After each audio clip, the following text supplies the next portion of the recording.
May tanong ako sa'yo, bakit may mga taong parang natural na dumadaloy ang blessing sa buhay nila?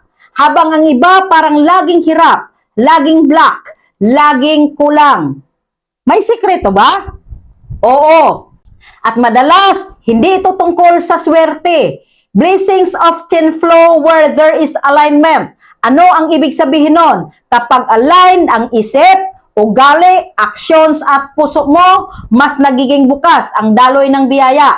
Paano ba nagfo-flow ng normal ang blessings? Number 1, through gratitude. Maraming gusto ng mas malaking blessings pero hindi marunong pahalagahan ang mayroon na.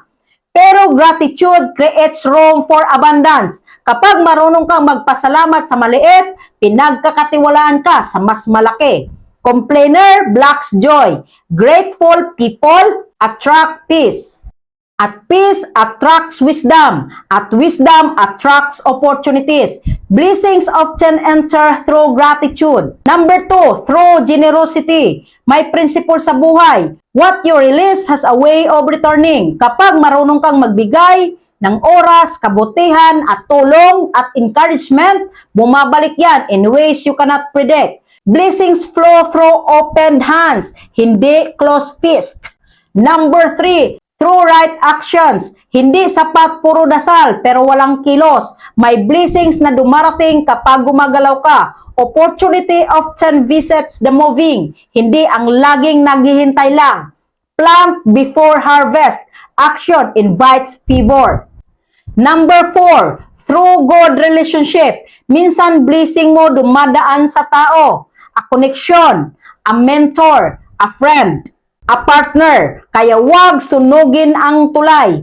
Honor people, respect people, value people. Because some blessings wear human faces. Number 5, through obedience and integrity.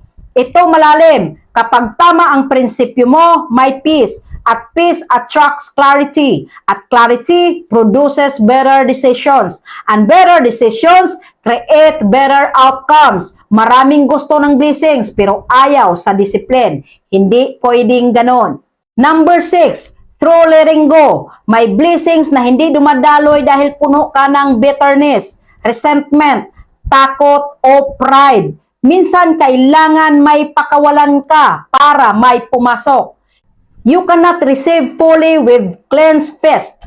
Release creates room. Number 7, through service. Kapag buhay mo may silbi sa iba, madalas may favor na sumusunod. Because value attracts value. Kapag tumutulong kang magpaangat ng iba, madalas may umaangat din sa'yo. Now listen carefully. Hindi ibig sabihin kapag may struggle ka, wala kang blessing. Minsan struggle itself is preparation for bigger blessings. Minsan delay, hindi denial. Minsan pruning, hindi punishment. At ito ang mahalaga. Blessings are not only money. Minsan health, peace, protection, and wisdom. Protection, wisdom, good people, open doors, answered prayers. Iba-iba ang anyo ng biyaya. Kaya wag ikumpara ang blessing mo sa blessing ng iba. Comparison kills gratitude. And gratitude opens flow. Kung gusto mong natural ang daloy ng blessings, check this daily. Grateful ka ba? Generous ka ba? May right actions ka ba? Maayos ba ang relationship mo? May integrity ka ba? May kailangan ka bang bitawan? Nagsiserve ka ba sa iba? Because blessings often flow through those channels.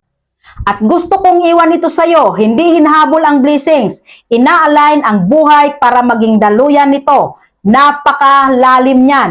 Kapag tama ang puso, tama ang kilos at tama ang prinsipyo, madalas dumadaloy ang biyaya ng mas natural. At tandaan, blessings grow where gratitude, obedience, and generosity live. At baka simula ngayon, mas maintindihan mo, ang blessings hindi lang dumarating, dumadaloy sila. Agree ka ba? Paki-comment mo ang opinion and see you in the comment section.